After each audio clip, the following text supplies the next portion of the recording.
Alright everyone, we're going to do 6.2, and 6.2 covers finding the area of a shaded region, the value if we're given the area of the shaded region, and the value between of a shaded region between two given points. So the first question says, find the area of the shaded region. The graph depicts the standard normal distribution of bone density scores with a mean of 0 and a standard deviation of 1. So I went ahead and brought the z-score down. So the z-score in the picture says that z equals negative 1.16, so I put that there. We're supposed to use the formula equals norm.s.dist z comma true. So true just means that it's cumulative. It means that we're not just looking for the percent at a specific point. So we're not just looking for the percent at negative 1.16. We're looking for the percent of negative 1.16 and everything to the right of it, so everything above it. The thing with Excel is that it calculates from left to right. So if I draw a picture here, it's going to look like this.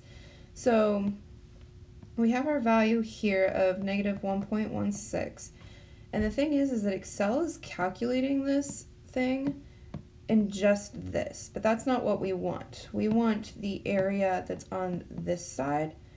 So the way that we get that is we just do 1 minus norm.s.dist true, which is that second line of text that I have here. It's true because it's cumulative. We're not just looking for at negative 1.16, like I said. We're looking for everything above it. So we have to do true so that it's cumulative. If we were looking for just negative 1.16, the percent that was there, then we would do false. So the way that we're going to do this is we're just going to do equals, and then we're going to type norm.s.dist, and then we need our z, so I'm just going to click where I put my z, comma, true. So you can either type out true, or you can use 1. So 1 is true, 0 is false. I'm going to go ahead and type true, just because it's easier for you to remember to begin with. If you want to use 1 and 0, that's totally fine. It'll give you the same thing. You hit enter, and you get 0.12302. So generally it'll have you round it off to 2 decimal places, and it'll ask for a percent.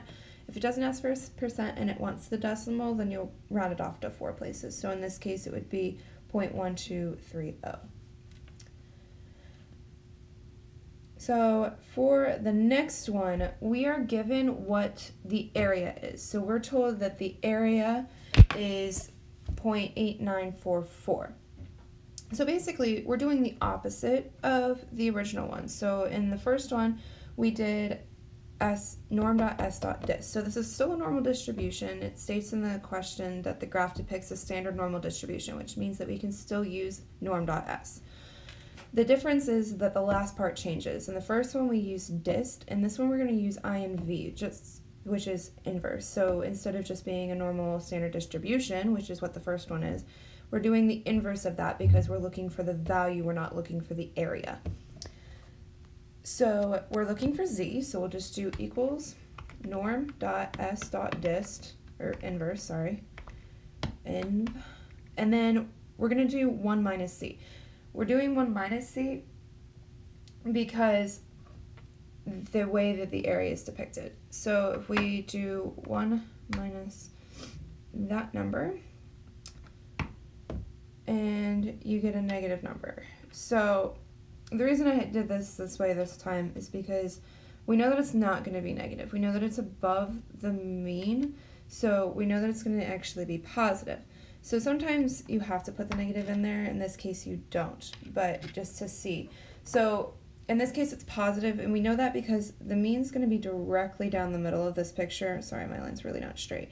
And the mean is 0. We know that. So which means that if we go to the right of this, that it's going to be positive. So our z is going to be positive. If the z happened to be on the other side, so say we had z over here, sorry, I'm really shaky right now, and it's going this way. Ooh, not sure what happened there. Okay, we'll try that again. It's going this way, so our z is going to be negative.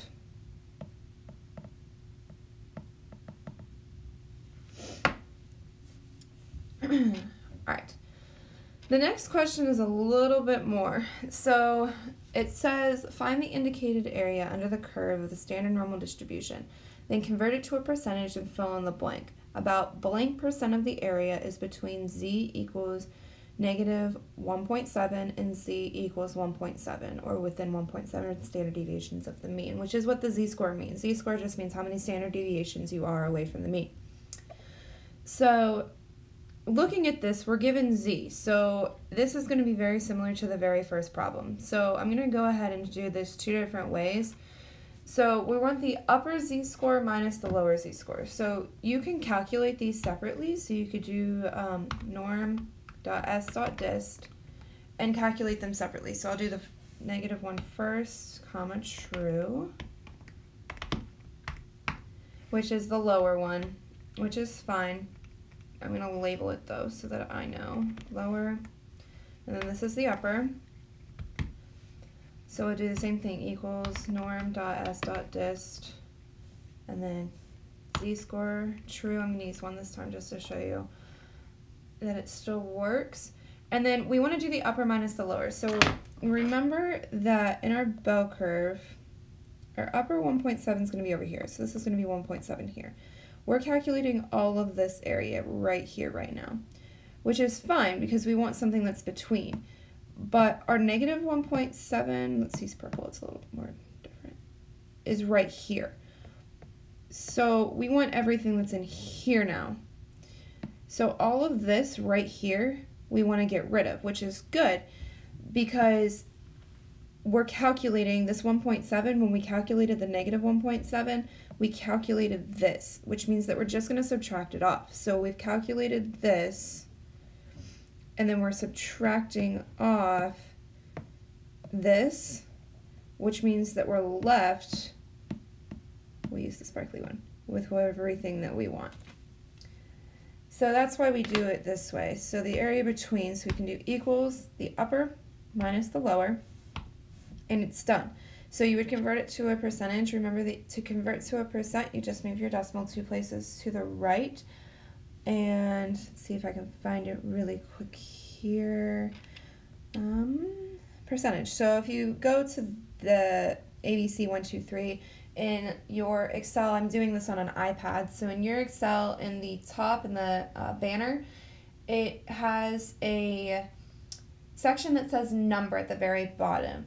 And it'll say general and it'll have a drop box. So in that general drop box, if you drop it down, it'll actually bring up for you different things that you can change it to, just like this number format here, and percentage is one of your options. So I can click percentage and it'll change it to a percent for me. So the other way you can do this is you can just do this in one string. So I can do norm.s.dist,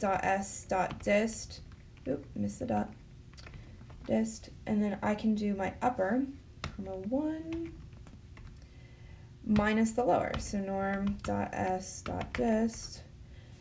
lower, comma 1, and it'll do the same thing, and then I can do the same thing and change it to a percentage, and it's the same. So you can do it either way. One way you just use one line, you don't have to calculate 3 different things, and in the other way you just do the one line. So it's really up to you, whichever way you feel more comfortable with. That's fine because you do get the same answer. So that is 6.2.